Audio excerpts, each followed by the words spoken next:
I still remember the exact smell of that restaurant in Seattle. Salted butter, rosemary, and the faint cedar from the open fireplace where Grant proposed to me 10 years earlier.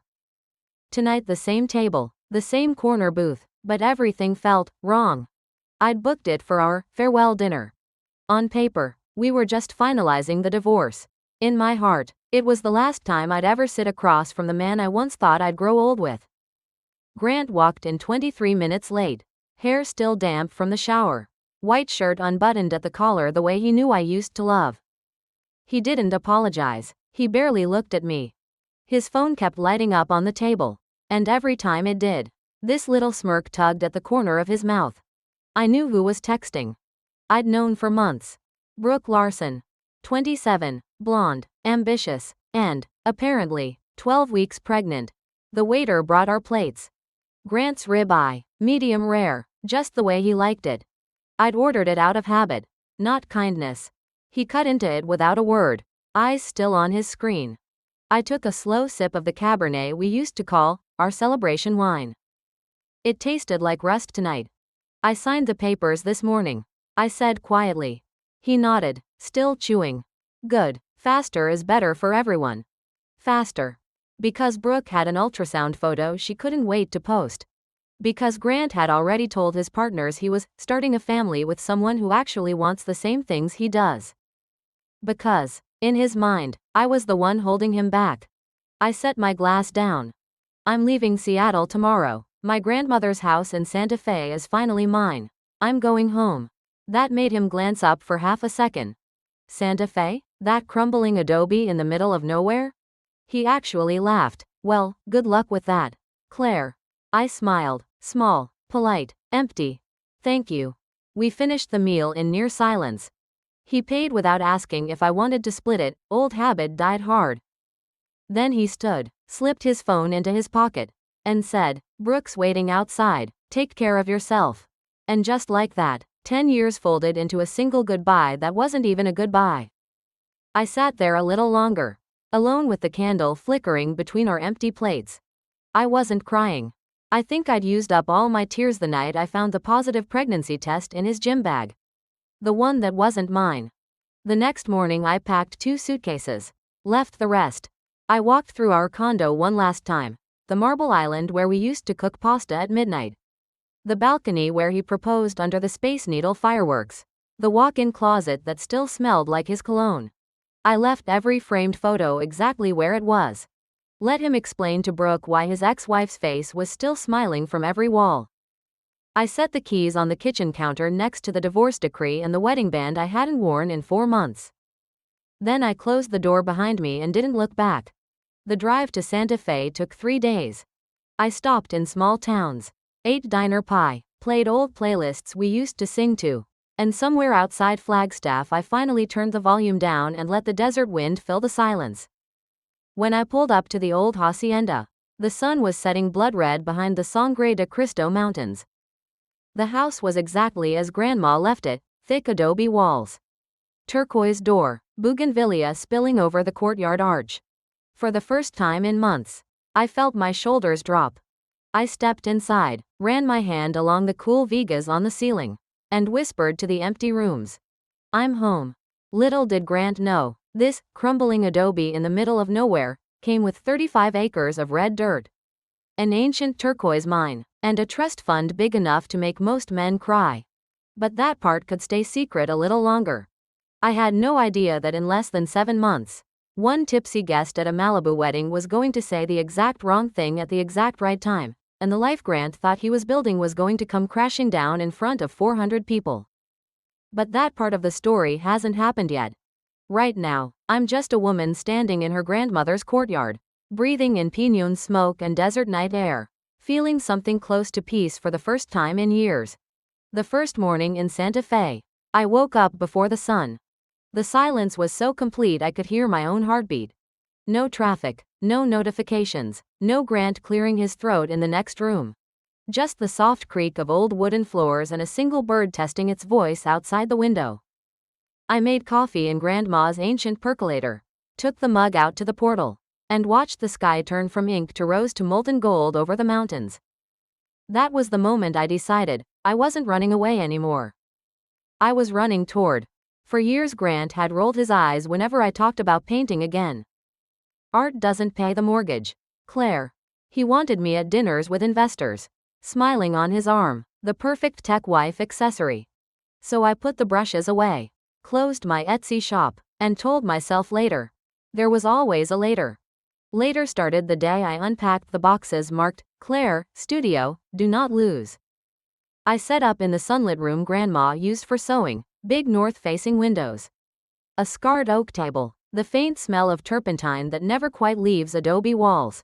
I started small, watercolors of the desert light, close-ups of prickly pear flowers, little pieces of jewelry with raw turquoise I found in Grandma's old coffee cans. I posted the first photo on Instagram with the caption, Day 1 of remembering who I was before I tried to be who someone else needed. The likes were slow at first. Then people started sharing. Then boutiques in Scottsdale and Palm Springs slid into my DMs.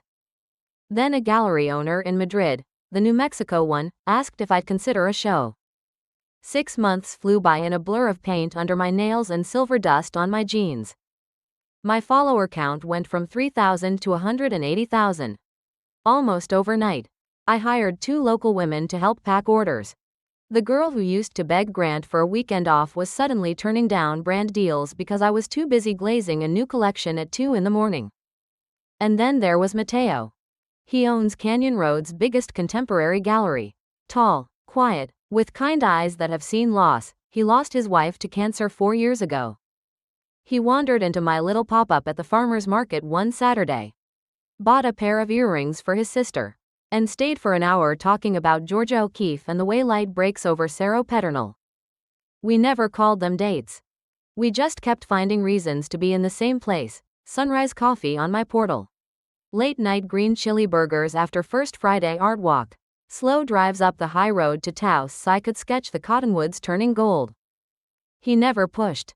I never explained the ring I no longer wore. Some healing doesn't need words. Meanwhile, back in the world I left, Grant and Brooke were planning the wedding of the decade. Sophia, my best friend since college, kept me updated whether I wanted it or not. 450 guests.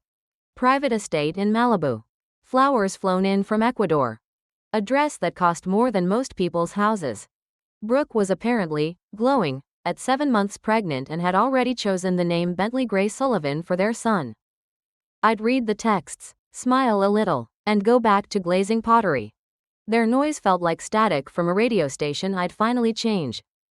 What nobody knew, not Sophia, not Mateo, not even the lawyer who mailed me quarterly statements, was exactly how much Grandma had left me. The hacienda and 35 acres were only the beginning.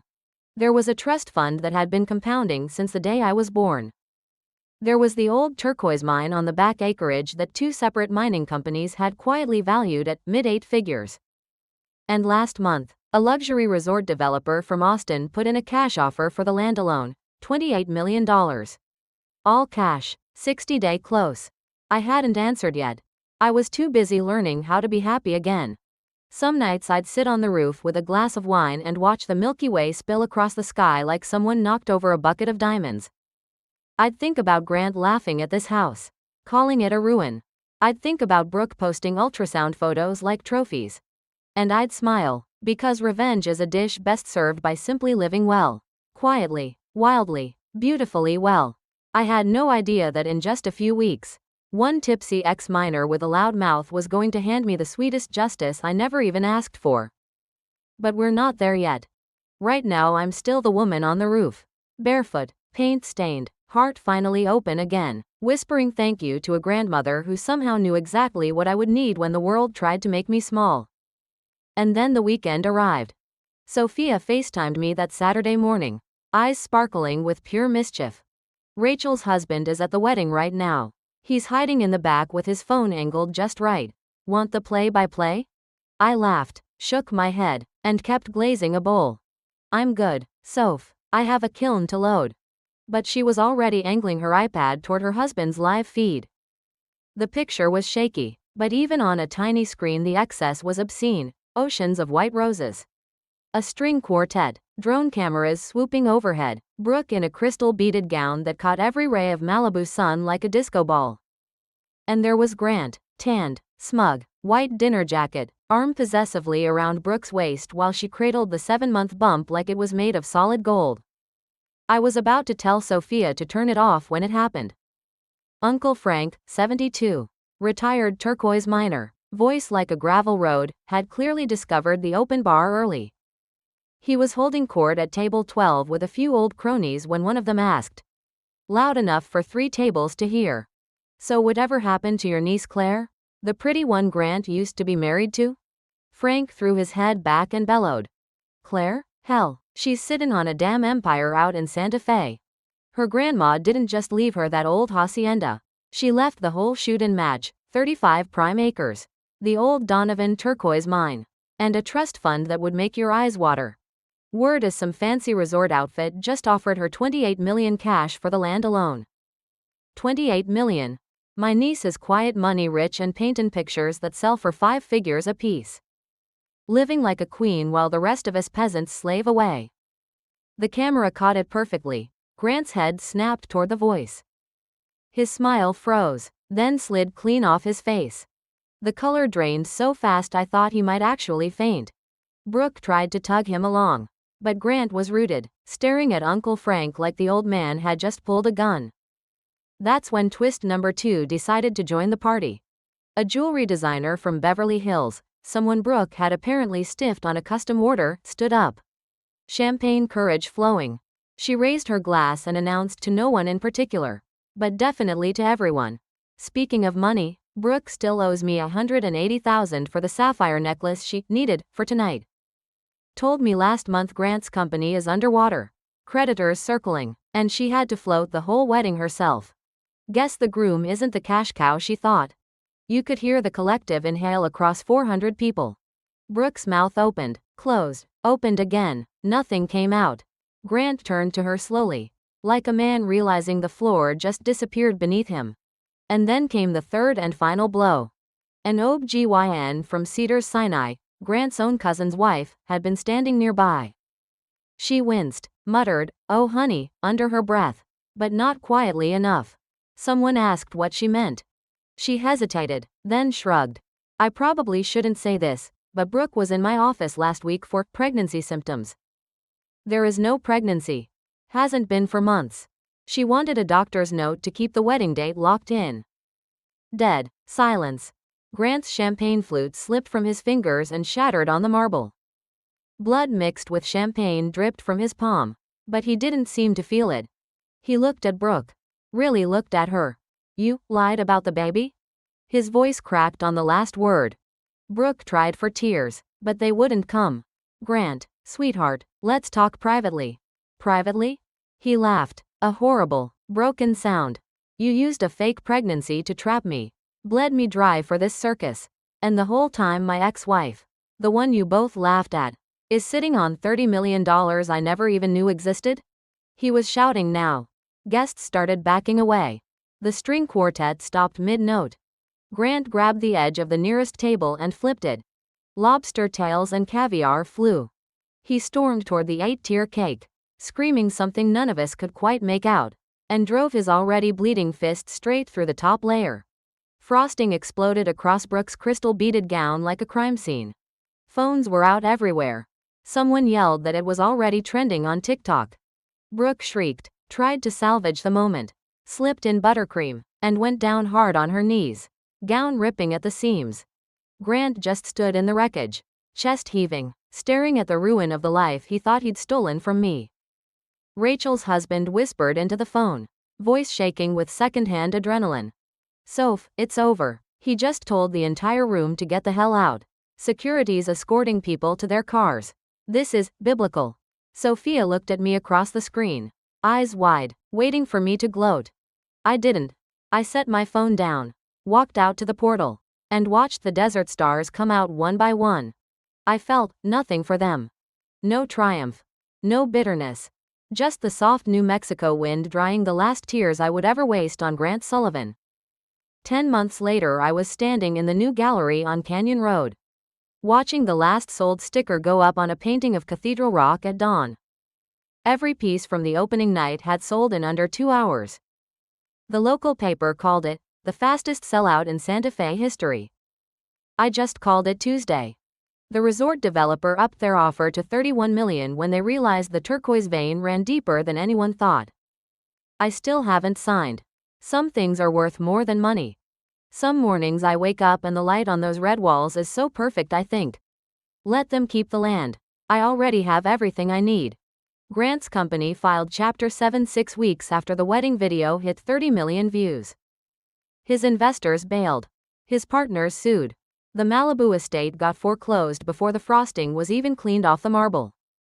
Last I heard, he was living in a studio apartment above a vape shop in Tacoma, driving for rideshare at night to keep the repo man away. Brooke vanished from social media the day the pregnancy lie went public. Rumor is she moved back to Orange County and is selling lashes out of her mom's garage. The crystal beaded gown is allegedly on eBay for $800 or best offer. Needs cleaning. I never looked any of it up myself. Sophia sends screenshots when she can't help herself, then apologizes. I always tell her the same thing. They're not my story anymore. One night in early spring, Mateo closed the gallery early, picked me up in his old pickup, and drove me out to the ridge behind the house. The desert was on fire with wildflowers after an unusually wet winter. He spread a blanket, opened a bottle of gruit, and got quiet the way he does when words feel too small. Then he reached into his pocket and pulled out a tiny box. Inside was a ring, simple white gold, a single raw turquoise he'd cut himself from a stone we found together on a hike. I'm not asking you to forget what came before, he said, voice low. I'm asking if you'll let me be part of what comes next. I didn't answer with words. I just slipped the ring on and kissed him while the sun slipped behind the mountains and painted everything the color of forgiveness. Later, back at the hacienda, I stood on the portal with a cup of coffee cooling in my hands and watched the first light hit the adobe walls the way it has every morning since I was a little girl visiting Grandma. And I finally understood what she meant when she used to say, never chase people, Claire. Plant your own garden and let the right ones find the gate. I didn't take revenge on Grant and Brooke. I didn't have to. I just stopped watering dead things and started tending to the life that was always waiting for me. And somewhere out there, under the same wide desert sky, two people who thought they'd traded up learned the hardest way possible that sometimes the quiet woman you leave behind is the one carrying the entire kingdom in her pocket. She just never needed to tell you it was there.